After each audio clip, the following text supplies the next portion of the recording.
আসসালামু আলাইকুম। আজ আমি একটা রেসিপি নিয়ে আবার চলে আসলাম। এটা আমি আজ পটল দিয়ে করব। দেখুন, আমি পটলটাকে চেঁচে ভিতরের অংশটা ফেলে দিয়েছি। এটা বানাতে আমার লাগবে, এখানে আমার চিকেন কিমা আছে, এর সাথে আমার ধনিয়া মরিচের গুঁড়ো, পেঁয়াজ বাটা, মরিচ কুচানো, ধনেপাতা, এখানে আমার আদা রসুন জিরা পেস্ট আর পোস্তদানা পেস্ট, টমেটো, এখানে একটু দই আছে আর পেঁয়াজ কুচি। দেখুন আমি এটাকে এখন কিভাবে বানাতে যাচ্ছি।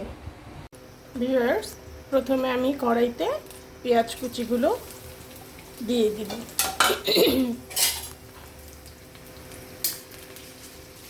হালকা একটু নেড়ে চেড়ে এর মধ্যে কিমাটা দিয়ে দিব। ভিউয়ার্স, কিমাটা আমার আগেই একটু আদা রসুন আর লবণ দিয়ে সিদ্ধ করা ছিল। আমি এখন এর মধ্যে কুচানো মরিচ আর গরম মশলার গুঁড়া দিয়ে দিব।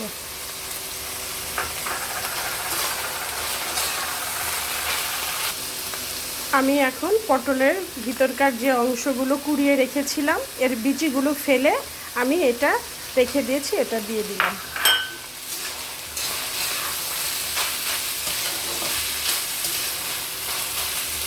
আমি এর ভিতরে সামান্য একটু হলুদের গুঁড়ো দিয়ে দিব।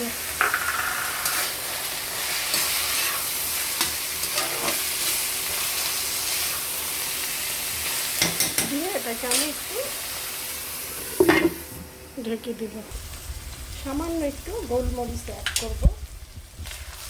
আমার কিমাটা প্রায় হয়ে গেছে, কালারটা এরকমই থাকবে, আমি এটাকে বেশি কালার করব না।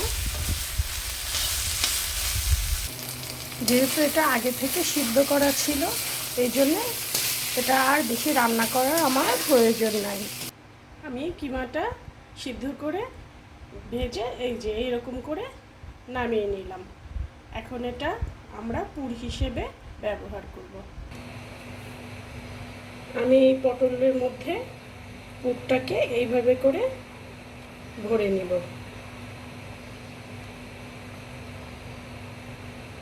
দেখুন, এর ভিতরে এইভাবে করে আমি পুরোটা ভরে নিব। দেখুন আমি পুরোটা ভরে নিয়েছি। এখন আমি একটা আটার পেস্ট করে রেখেছি, আমি এখন এটার মধ্যে এইভাবে করে দিয়ে এটার মুখটা সিল করে দিব। আর আমি পটলের যে উপরের অংশটা ছিল সেটা এইভাবে কেটে রেখেছিলাম, এটাকে এর উপরে বসিয়ে দিব।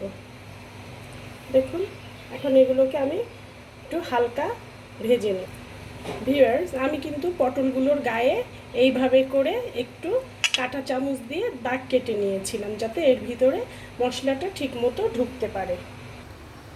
আমার পটলগুলো সব পুর ভরা হয়ে গিয়েছে, এখন আমরা ভাজতে চলে যাব। আমার পটলগুলো ভাজা হচ্ছে, আমি আস্তে আস্তে নেড়ে নেড়ে হালকা করে পটলগুলোকে ভেজে নেব। ভিউয়ার্স, আমি পটলগুলোকে এরকম কালার করে ভেজে নেব। আমার পটল ভাজা হয়ে গেছে, এটা খুব ধিমা আছে, আস্তে আস্তে করে ভাজতে হবে। এখন এগুলোকে আমি তুলে নেব। আমার পটলগুলো এরকম ভাজি হবে। প্রথমে আমি এখন প্যানে পেঁয়াজ পেস্টটা দিয়ে দিব।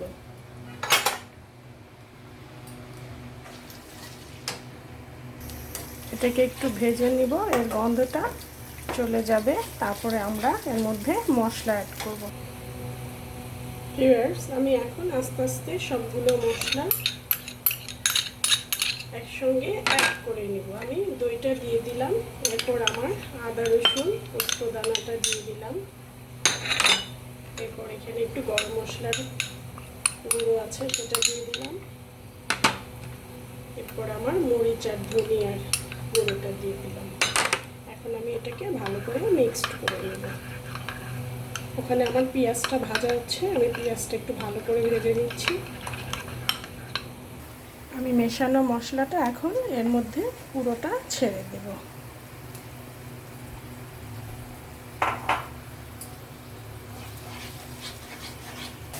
এতে স্বাদ মতো একটু লবণ মিশিয়ে নেব। এবার আমি টমেটো আর কাঁচা মরিচের পেস্টটা দিয়ে আর একটু কষিয়ে নেব। এবার আমি এর মধ্যে পানি অ্যাড করব।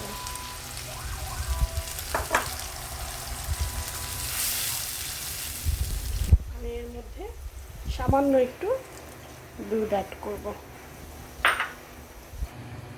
এবার আমি পটলগুলো এর মধ্যে ছেড়ে দিব।